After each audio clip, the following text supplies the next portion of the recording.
Assalamualaikum warahmatullahi wabarakatuh. Anak-anak Ustaz cintai, pada kali ini kita bertemu kembali dalam acara Sanlat SMP Siti Hajar. Melalui video ini Ustaz akan menyampaikan satu materi yang berkaitan tentang menjaga akhlak remaja di zaman milenial. Baik anak-anak Ustaz, sebelum kita mulai, Ustaz berdoa dan berharap kita semua dalam lindungan Allah Subhanahu wa taala, dan mudah-mudahan kita semua bisa melaksanakan ibadah puasa, dan mudah-mudahan semua amal ibadah kita diterima oleh Allah Subhanahu wa taala. Langsung saja Ustaz mengutip satu ungkapan dari seorang ulama yang dikenal dengan Hujjatul Islam. Beliau adalah Al-Imam Al-Ghazali. Ada di dalam sebuah kitab beliau yang bernama Kitab Ihya'u Ulumuddin. Beliau mengatakan bahwa akhlakul karimah di pekerti yang baik itu bisa terbentuk dari 3 faktor. Apa yang 3 faktor itu? Mari kita lihat. Yang pertama adalah tabaan. Apa maknanya tabaan? Itu adalah watak manusia, dan asal mulanya itu terbentuk sejak lahir atau fitrah atau keturunan dari orang tua. Maknanya apa? Ternyata akhlak manusia itu bisa berawal dari keluarga, dari orang tua. Ini didasarkan oleh hadis Nabi sallallahu alaihi wasallam, kullu mauludin yuladu 'alal fitrah, setiap manusia yang terlahir itu dalam keadaan suci, maka keluarganya lah, orang tuanya lah yang menjadikan dia Nasrani atau Majusi atau Yahudi. Apa maknanya? Orang tua itu sangat berpengaruh besar dalam kehidupan seorang anak. Namun memang hari ini banyak orang tua yang hanya mampu bisa memberikan contoh dalam ucapan, tapi sedikit sekali orang tua yang bisa memberikan contoh dalam perbuatan. Ada orang tua menyuruh anaknya sholat, tapi dia sendiri tak sholat. Ada orang tua menyuruh anaknya membaca Al-Quran, tapi dia sendiri membaca Quran. Bagaimana mungkin anaknya bisa mengikuti apa yang diucapkan orang tuanya, sementara perbuatan orang tuanya sendiri menyalahi dengan apa yang dia ucapkan? Apa maknanya? Hari ini memang orang tua banyak memberikan contoh hanya dalam ucapan, tapi tidak mampu memberikan contoh dalam perbuatan. Kemudian yang kedua, ternyata akhlak seorang anak itu bisa terbentuk dari ikhtiar atau kebiasaan. Ketika seorang mempunyai kebiasaan yang baik, maka orang tersebut akan mempunyai akhlak yang baik juga. Dan ingat sebaliknya, seperti sebuah makalah yang mengatakan al-'adatu iza gharizat sarat tabi'ah. Kebiasaan yang dilakukan secara terus-menerus akan menjadi sebuah karakter. Apa yang di hati itu biasanya akan menjadi dalam pikirannya, dan apa yang ada dalam pikiran biasa akan menjadi ucapan, dan apa yang biasa diucapkan itu akan menjadi perbuatan. Kalau sudah menjadi perbuatan dan menjadi kebiasaan, maka itu akan menjadi tabiat. Maka dari sini kita ketahui bahwa akhlak seseorang itu bisa bersumber dari kebiasaannya. Kemudian yang ketiga, kata Imam Al-Ghazali, akhlak itu bisa muncul dari ta'alluman, pembelajaran. Apa yang dimaksud di sini? Bahwa akhlak seseorang juga dapat terbentuk dengan siapa dia berinteraksi dan dengan siapa dia bergaul. Jika ia bergaul dengan orang baik, maka ia akan menjadi baik. Dan demikian sebaliknya, jika ia bergaul dengan orang yang jahat, maka dia akan mudah melakukan kejahatan. Karena itu dia dapat pembelajaran dari orang-orang yang di sekitarnya, sehingga berpengaruh pada karakteristik orang tersebut. Jadi anak-anak Ustaz sekalian, inilah perlunya kita mencari kawan. Bukan berarti kita membatasi diri untuk bergaul, tidak. Silahkan bergaul kepada siapa saja, tapi ingat, orang yang kita jadikan sebagai sahabat itu akan bisa berpengaruh dalam kehidupan kita. Ada kata pepatah mengatakan, seorang yang bergaul dengan pandai besi, walaupun dia tidak terkena apinya, maka dia akan terkena asapnya. Demikian halnya orang yang bergaul dengan penjual minyak wangi, walaupun dia tidak dapat minyak wangi, maka dia akan tercium baunya. Apa maknanya? Sahabat kita, orang yang dekat dengan kita akan berpengaruh besar dalam kehidupan kita. Makanya orang dahulu itu mereka sangat memperhatikan siapa yang menjadi sahabatnya. Bahkan ada yang mengatakan, jika engkau ingin mengetahui seseorang, maka lihatlah sahabatnya. Kalau sahabatnya baik, berarti orang itu baik. Tapi kalau sahabatnya orang yang jahat, berarti dia yang jahat. Jadi anak-anak ustaz sekalian, dalam zaman milenial yang serba modern sekarang ini, memang begitu banyak yang masuk dalam kehidupan kita, yang bisa kita bisa berpengaruh dalam kepribadian kita, akhlak kita, apakah dari sisi yang baik ataupun yang tidak negatif atau positif. Dan semua itu kita sebagai orang yang beriman mesti punya benteng.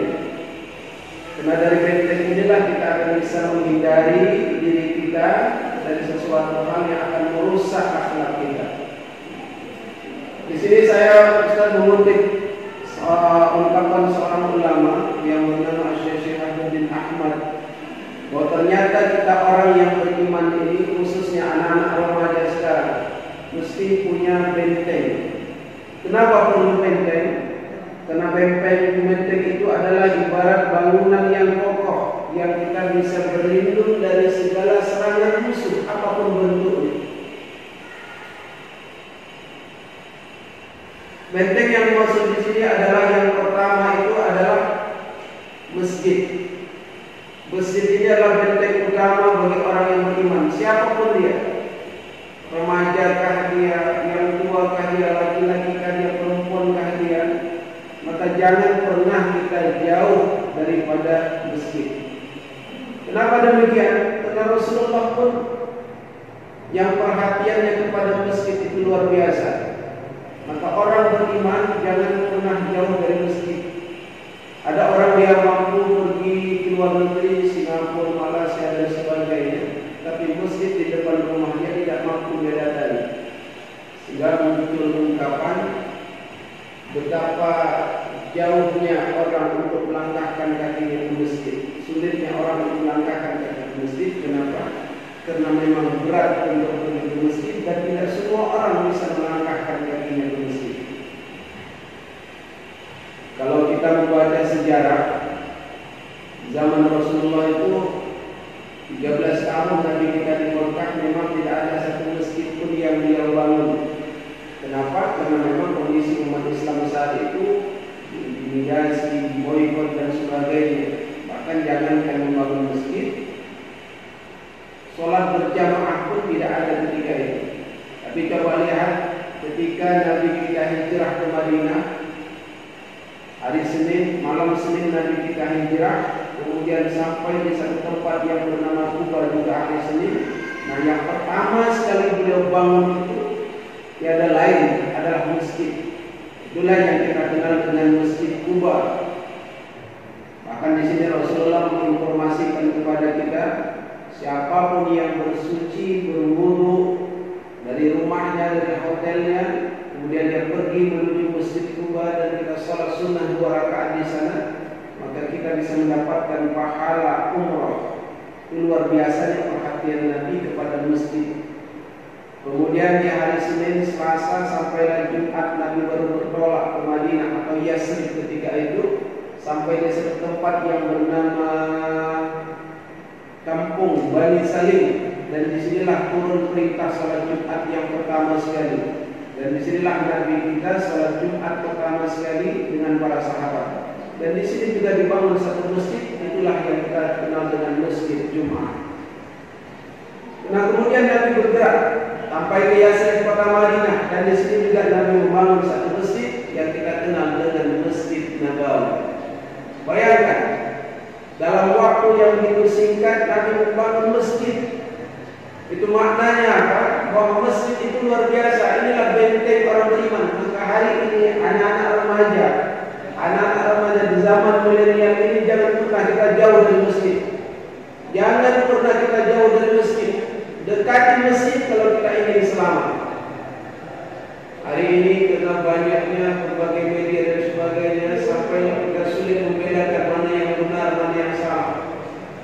Bahkan ada ungkapan orang yang senang pergi ke masjid, remaja pergi ke masjid itu dinamakan remaja ketinggalan zaman, remaja polos dan sebagainya. Tidak. Kita orang yang beriman, yang pertama jangan tinggalkan masjid, karena itu adalah benteng kita. Yang kedua apa? Yang kedua benteng kita itu adalah zikrullah, berzikir kepada Allah Subhanahu wa taala. Zikir kepada Allah tidak hanya khusus untuk orang tua, siapa saja, termasuk kita para remaja. Lihat bagaimana sahabat-sahabat radhiyallahu anhum, sahabat-sahabat remaja mereka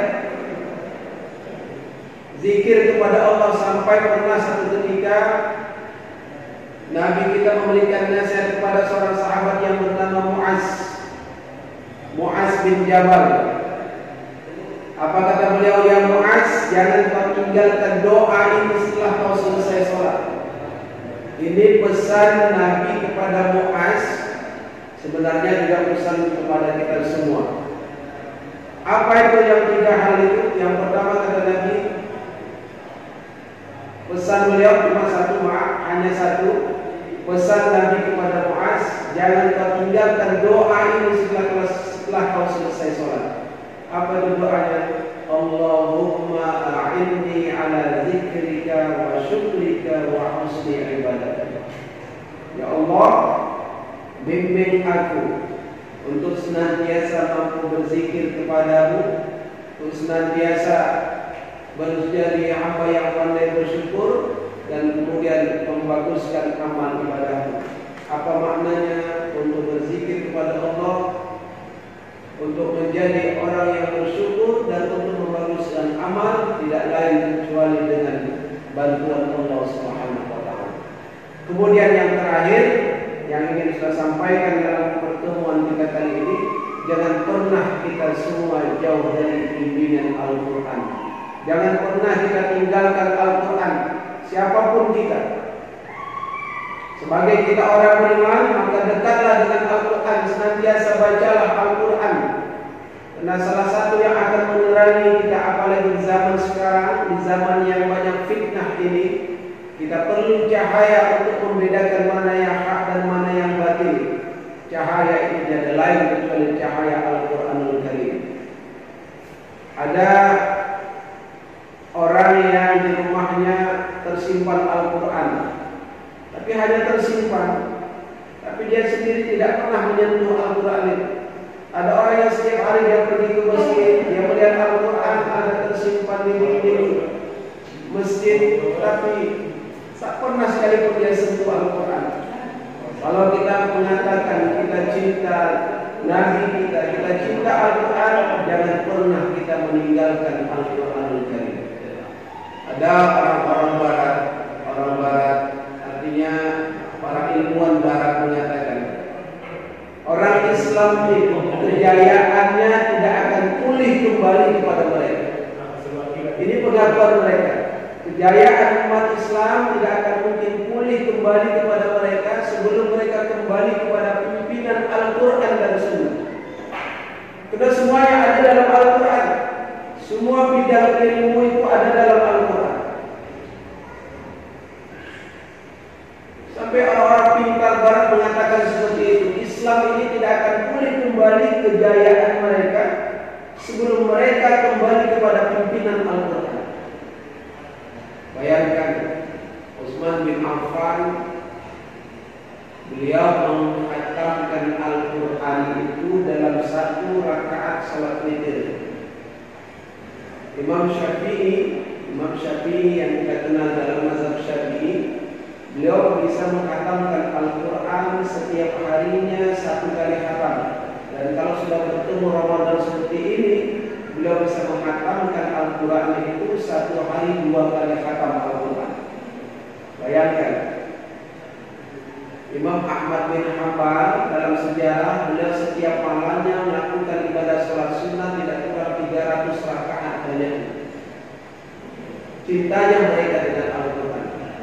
Imam Syafi'i mampu menjadi hafiz, penghafal Al-Quran dalam usia 7 tahun. Seorang anak kecil 7 tahun bisa hafal Al-Quran. 11 tahun hafal kitab gurunya Al-Muwatta Imam Malik. Pada usia beliau 15 tahun, pada usia remaja beliau sudah mampu menjadi seorang mufti. Mufti itu pemberi fatwa dalam usia 15 tahun. Nah, coba kita bandingkan dengan diri kita, dengan kita yang remaja-remaja.